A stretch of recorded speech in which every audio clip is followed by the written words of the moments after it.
Намайг Балдэржин Батшиг гэдэг. Би 48 настай.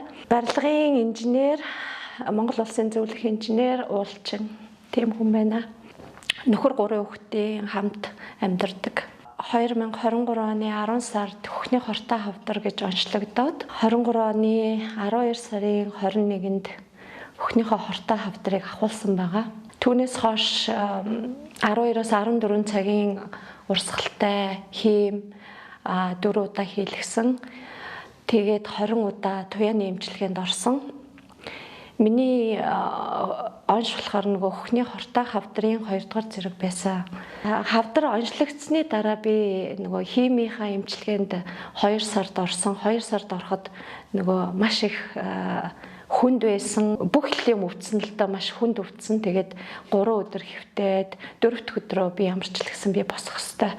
Би энийг даван туулах хэвээр гэд босч исэн. Тэгээ энэ үед байна миний нөгөө төрсөн ихч надад туслаад за миний доод босох хэвээр мэдүүд их хэвээр гэл нөгөө хайр гэдэг юмыг надад мэдрүүлэнгүүд чинь би чи яг нөгөөнд өвчнөө даван тулаа босоод ирж байгаа юм чинь. Тэр өдрөөс эхлээл би ерөөсөө энийг нөгөө алхаж даван туулах хэрэгтэй байна гэдгээ би мэдэрсэн. Өглөө 11-ийн үед, өдөр 2-ийн үед, орой 4-ийн үед ингээд 3 удаа өдөр алхаад ер нь хим эмчилгээ, туяа эмчилгээ ерөнхийдөө 1 жилийн хугацаанд толгой их өвдөжсэн. Тэгэл ерөнхийдөө би агаарт алхах нь хавдрыг даван туулах маш том их хөрөнгө оруулалт байсан юм байна. Энэ нөгөө хордлого тайлах эмчилгээгээ би болохоор нэг ууланд гарч алхах нь яаж яасан ч би алхах хэрэгтэй гэдэг. Эхний химийн дараа эхний 7 хоног алхахад их хүнд байдаг.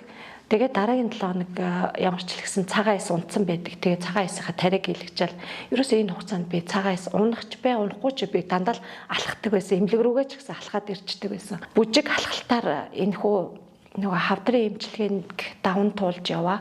Одоо ч гэсэн би өөрийнхөө нөгөө энергийг унгаахгүй дархлаагаа сайн байлгахын тулд ууланд алхахдаг, бас бүжиглдэг хിവэрэл байгаа. Гэх мэтлэн бас нэг ч гэсэн хүнд зөв энерги өгчгэнсээ нэг ч гэсэн хүнд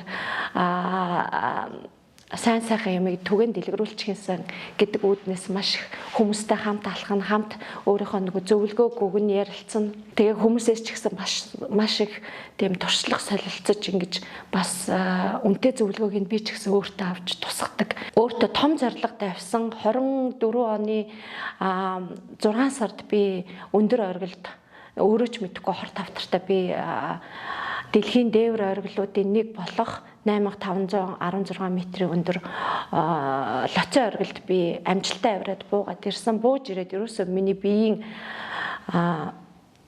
байдал сайжрахгүй байсараад өдөр ирэх тусмал муудаад байсан. Бүр алхаж явж чадхаа байсан.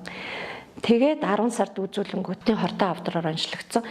Энэ маань миний хамгийн том зорилго байсан л да. Ер нь яг тэр лоцын оргилд авираад бууж ирсний дараа би 24 онд би Манслуу оргилд авирна гэд Манслуу гэдэг нэр миний чихэнд ороод ирсэн байсан. Манслуу оргил болохоор дэлхийн 8 дахь дээвэр оргилуудын нэг 8163 метрийн өндөртэй.